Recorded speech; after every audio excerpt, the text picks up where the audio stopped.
Estamos de volta do nosso intervalo, mas antes de conversar com o Dr. Mário, eu quero falar que hoje eu estou vestindo uma roupa Delicato Moda Feminina, que sempre me veste aqui. Para você que gosta desses looks, vá lá na internet, no meu Facebook. Todos os looks que eu uso aqui no programa Diversos são da Delicato Moda Feminina. E os acessórios são Daniele Duarte. Olha que lindo! Isso daqui é um joguinho, olha, são 3 anéis separados que acabam fazendo um conjuntinho. Dá um detalhezinho. Gostou, né, Sheila? Olha aí que lindo! Então, isso tudo que a gente faz aqui é para você, meu querido telespectador. E agora, vou continuar conversando com o Dr. Mário Espósito. Se você perdeu a primeira parte do programa, quero te dizer que nós estamos falando sobre refluxo. É aquela sensação de queimação, aquele líquido que às vezes volta na garganta. Isso você pode estar com um problema seríssimo no seu estômago e também vai te dar problemas respiratórios. Eu estava conversando aqui com o Dr. Mário. Dr. Mário, essa relação de refluxo com o aparelho respiratório me chamou muita atenção, porque nunca me passou pela cabeça que essa azia, esse mal-estar que às vezes a gente fica no estômago, poderia influenciar em todo o meu aparelho respiratório. E, Jane, é muito comum, a gente pega muitos casos, por exemplo, de faringite, de laringite, né, de traqueite, sinusite, inclusive, e alguns casos até mais graves, os pacientes tendem a ter asma brônquica por conta da presença do refluxo ali no nosso aparelho respiratório. Bom, vamos falar um pouquinho sobre essa questão da relação da asma com o refluxo. A asma é uma doença que seria o quê, doutor Mário? Bom, a asma geralmente é uma doença de fundo alérgico, né, em que ocorre um broncoespasmo, né, o bronco contrai e o paciente fica com dificuldade para respirar.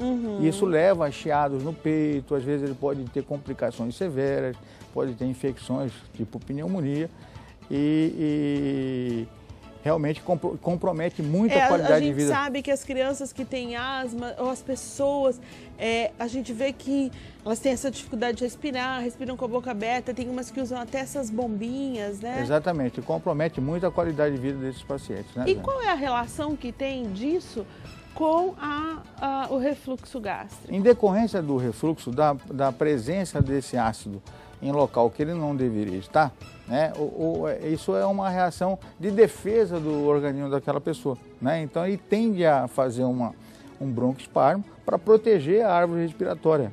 Em decorrência desse broncoespasmo, o paciente passa a ter dificuldade para respirar, chiado, e pode às vezes ter até pneumonia. Se não ocorrer uma aspiração para dentro do pulmão, o paciente pode ter uma pneumonia que pode ser bem grave. Como que seria? Em crianças a gente sabe que isso é um pouco até mais comum do que a gente imagina, crianças terem pneumonias por conta dessa questão do refluxo, né? Criança normalmente tem. E qual seria essa relação no adulto? Às vezes, a relação com o adulto é às vezes o seguinte, né? Como eu expliquei no começo, essa válvula, por ser muscular, ela perde a competência, ela passa a não funcionar bem. E isso vai gerar o refluxo desse ácido ali próximo da traqueia, do esôfago, da traqueia, e gerar broncoespasmo no paciente na tentativa de proteger o pulmão do paciente, né? Então aí vai gerar chiado, tosse, entendeu? Nesses pacientes que normalmente já têm asma, mas que piora o quadro dele. Doutor Mário, me ocorreu aqui, a gente estava falando sobre crianças e a gente sabe que a criança, eu não sei por que motivo, o senhor pode nos explicar, que a criança ela tem mais esse refluxo, até uma determinada idade ela tem mais esse refluxo, né?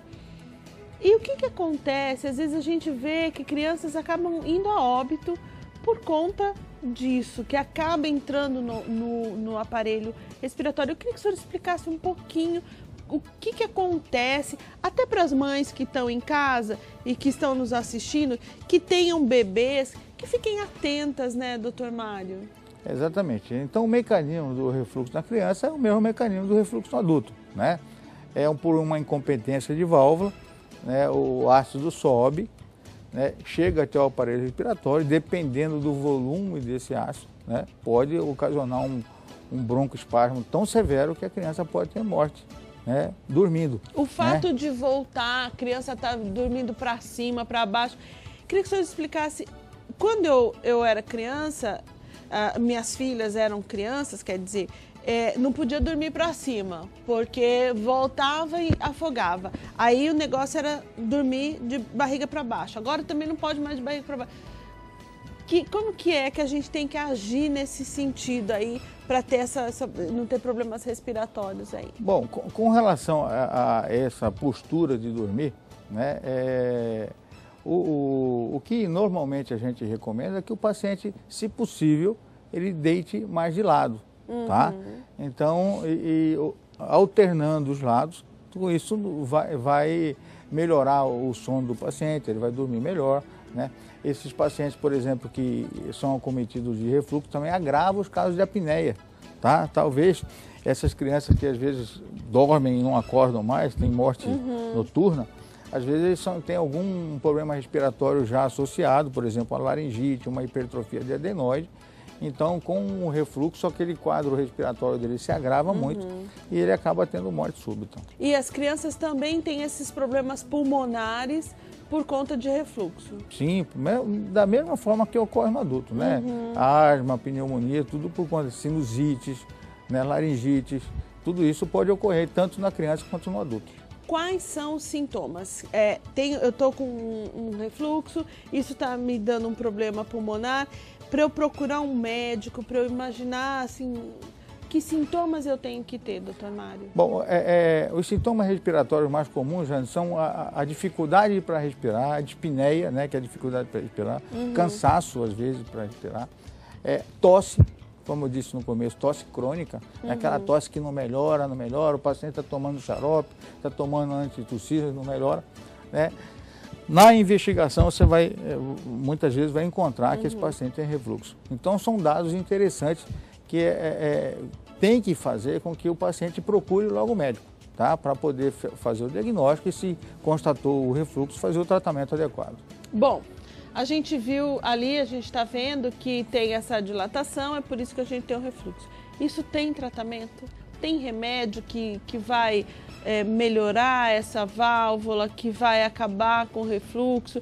É cirúrgico? Como é que seria, doutor Mário? Bom, antes do tratamento, né, o interessante é se fazer o diagnóstico correto. Então, isso existe vários exames, né?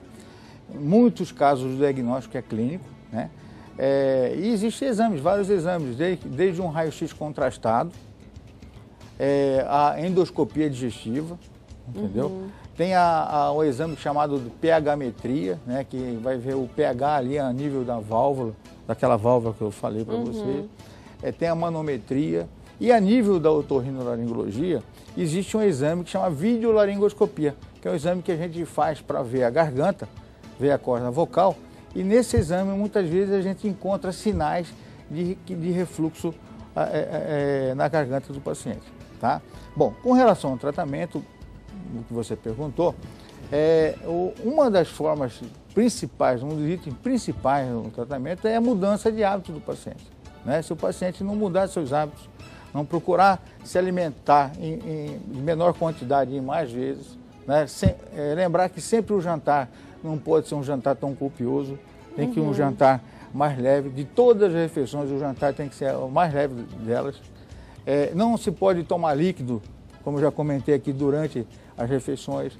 E o paciente não ir deitar logo após as refeições, esperar pelo menos 2 horas. Então, esses são dados importantíssimos de hábitos que o paciente tem que fazer para poder ter um tratamento com sucesso. E com relação aos medicamentos, existem muitos medicamentos, né? Medicamentos antiácidos, tem os medicamentos que vai fazer melhorar a motilidade. Para voltar, só interrompendo um pouquinho, para voltar a fazer essa válvula funcionar, não tem nada. Tem algum? Tem?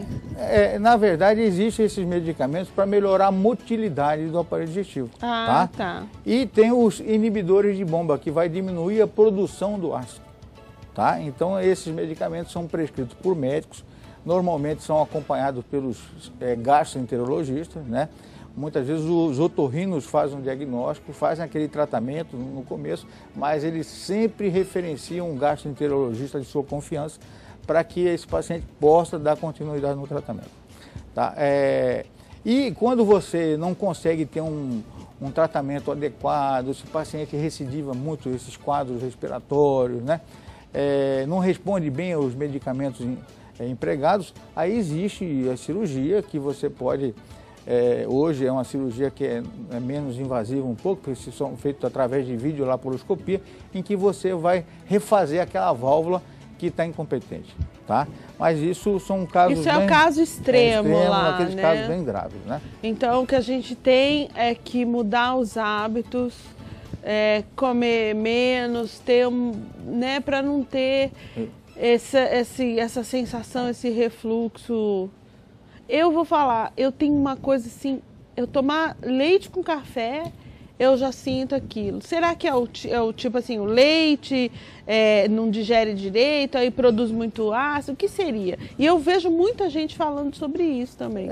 No seu caso, talvez seja mais relacionado a isso mesmo, leite com café, mas tem pacientes, por exemplo, que não pode tomar, por exemplo... sucos, né, ácidos também, que tem problema de pirose, tem problema de queimação do estômago, né, tem paciente às vezes que, por exemplo, aqui no Mato Grosso, tem um período do ano que a gente come muito o piqui aqui, né? Então, esse paciente fica sentindo o piqui, fica conversando o piqui o dia inteiro, né? Então, ele está lembrando daquela refeição o dia todo. Entendeu? Mas tá ótimo. Então, olha, viram as informações que a gente trouxe hoje sobre refluxo. Não imaginava que o refluxo tinha a ver com o aparelho respiratório. Doutor Mário, mais uma vez, nos traz a elucidação sobre tantos assuntos e tantas coisas que a gente nem imaginava. Doutor Mário, infelizmente a gente está chegando no fim de mais um programa Diversos. E é um prazer sempre tê-lo aqui. Semana que vem nós vamos falar sobre beleza, uma semana sobre... a melhoria dessas doenças e outra semana sobre beleza, que é o que a gente mais gosta, né? É verdade, Jane, é um prazer estar com você aqui. Seu programa sempre assistido por muita gente, sempre encontrando com pessoas, está dizendo que te vi lá no programa da Jane Monteiro. Ai, que bom, doutor Mário, é um prazer. Eu fico muito satisfeito realmente de estar levando essas informações até o nosso público aí. Não, e o senhor agrega muito aqui com a gente, porque a nossa função aqui é levar informação e é isso que o senhor nos ajuda aqui toda semana. Eu já vou embora, tão difícil deixar vocês aqui, mas eu tenho que ir. Um super beijo, até amanhã, fiquem com Deus e amanhã às 12h30 eu estarei de volta. Quero dizer que se você quiser me encontrar nas redes sociais, Jane Monteiro, você vai me encontrar, coloca lá, Jane Monteiro Cuiabá, você vai encontrar o Facebook. Nós temos também o nosso blog, programadiversos.blogspot.com. Lá nós também temos as entrevistas que o Dr. Mário faz aqui. Nós temos uma seção lá do blog que chama Doutor Responde. Então, os vídeos que você não assistiu aqui, entra lá no blog, você vai assistir novamente as matérias, tirar as dúvidas, fazer seus comentários, mandar seu e-mail. Um super beijo, fiquem com Deus e até amanhã.